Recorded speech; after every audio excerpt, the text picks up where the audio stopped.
Alors, je vais vous montrer les premiers pas aussi pour utiliser Lightroom et Photoshop en même temps pour communiquer entre les deux. Alors, si c'est la première fois que vous installez Lightroom et Photoshop, je vais ouvrir Photoshop et on va vérifier que les deux communiquent bien. Souvent, les réglages par défaut, c'est pas exactement ça. Et il se peut que vous ne retrouviez pas les bonnes couleurs dans Photoshop à partir de votre Lightroom. Donc, je vous propose qu'on voit ça ensemble. On va le faire une fois et ensuite, une fois que c'est fait, ce sera bon. Mais dans Photoshop, on peut aller sur édition couleur. Ici, on voit qu'on a l'espace de travail.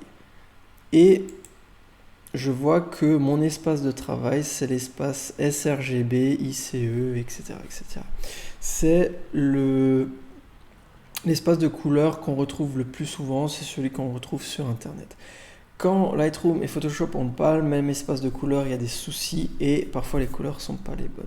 Donc ici, je vais rester sur ce que j'ai. Je pourrais aussi choisir le sRGB ICE. Il se peut que vous en ayez un autre ou que vous en ayez conseillé un. Vous pouvez le mettre, pas de souci. Juste, il faut savoir lequel c'est.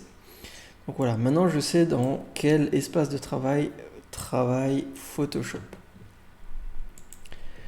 Une fois que j'ai fait ça, je vais revenir dans Lightroom classique et ici je vais aller dans édition, préférences et je vais aller dans l'onglet édition externe. Et ici je vois modifier dans Adobe Photoshop 2022. Ici c'est important que l'espace de travail soit le même. Alors le format de fichier vous pouvez laisser sur TIFF, moi je mets PSD, j'aime bien avoir le format de Photoshop. C'est-à-dire qu'ici on est en train de régler qu'est-ce que va envoyer Lightroom à Photoshop. Donc il va lui envoyer un PSD. Et ici l'espace colorimétrique, c'est important que ce soit le même que dans Photoshop. Sinon vous allez avoir des soucis. Donc moi j'étais réglé sur sRGB. C'est sRVB, c'est la même chose, c'est juste la version française. Voilà, réglez bien le même dans Lightroom et dans Photoshop. Il y a les principaux, Profoto, Adobe et sRVB. Voilà, donc là je mets le même qu'il y a dans Photoshop. Vous pouvez régler soit en 8 bits, soit en 16 bits. Ça, c'est la profondeur des couleurs dans votre fichier. Personnellement, je travaille en 8 bits, ça fait des fichiers plus petits. Par contre, si vous faites des choses assez précises, il se peut que vous ayez des petits problèmes de couleurs. Moi, je sais comment m'en sortir, même si j'ai ça. Donc, je préfère laisser en 8 bits. Si vous voulez être tranquille, même si ça vous fait des fichiers plus gros, vous laissez en 16 bits. Vous pouvez aussi mettre la résolution par défaut. Ça ne changera pas grand chose. Moi, je laisse en 300 dpi. Une fois que tout ça c'est OK, on va cliquer sur OK. Donc maintenant, on est sûr que Lightroom va envoyer le bon espace de couleur à Photoshop. Et alors on va prendre un exemple, on va prendre cette photo. Et imaginons dans Photoshop, je veuille enlever quelque chose. Alors je pourrais très bien le faire sur Lightroom, mais ça va être pour simuler ça, pour ouvrir la photo dans Photoshop. On peut faire un clic droit sur la photo. On va faire modifier dans et on va choisir modifier dans Adobe Photoshop 2022. Alors ici j'ai fait des modifications sur ma photo Lightroom et donc il me demande est-ce que je veux modifier l'original sans les modifications, une copie ou une copie avec les corrections Lightroom. Donc là je vais choisir une copie avec les corrections Lightroom, comme ça j'aurai les dernières modifications que j'ai faites sous Lightroom. J'aurai exactement la photo que je vois à l'écran. Photoshop se lance, il me charge automatiquement la photo, elle est chargée dans Photoshop. Ici, alors ce ne sera pas un cours sur Photoshop, mais je vais pouvoir faire ce que je veux faire. Donc par exemple supprimer ce petit arbre, je vais prendre le tampon et je vais grossièrement le supprimer. Voilà.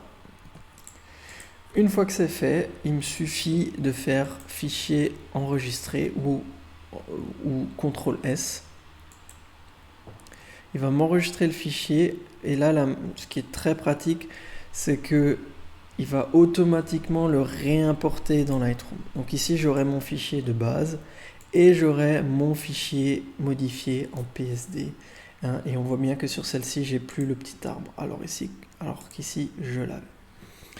Si jamais vous voulez travailler avec deux photos, ça arrivera par exemple quand on fera les photos de Voie lactée, pas forcément mais ça peut arriver. Vous pouvez en sélectionner plusieurs en maintenant CTRL enfoncé, en sélectionnant les deux photos. Et là vous pouvez faire modifier dans et ouvrir en tant que calque dans Photoshop. Ça c'est très pratique, il va nous ouvrir automatiquement une photo au-dessus de l'autre. Quand on a besoin de travailler avec plusieurs photos, c'est ça qui est le plus pratique. Et il va charger les deux photos dans Photoshop et il va les empiler une sur l'autre. Et là, je pourrais faire des choses avec les deux photos, ça on verra dans une autre vidéo. Et une fois que tout ça est fini, je peux simplement sauvegarder ou je peux aussi aplatir mes calques avec CTRL-E et enregistrer et je retrouverai ma photo dans Lightroom. Une fois qu'elle est de nouveau dans Lightroom, là j'ai pas enregistré, mais une fois qu'elle est nouveau dans Lightroom, je peux continuer à faire du traitement sur ma photo, je peux faire ce que je veux. Et une fois que j'ai fini, je pourrais bien sûr retourner dans Bibliothèque et l'exporter. Alors ici j'en ai deux sélectionnés, il exporterait les deux, donc il faut que je clique sur une et je fais exporter. Et voilà, là je peux exporter de nouveau ma photo en JPEG en étant passé par Photoshop.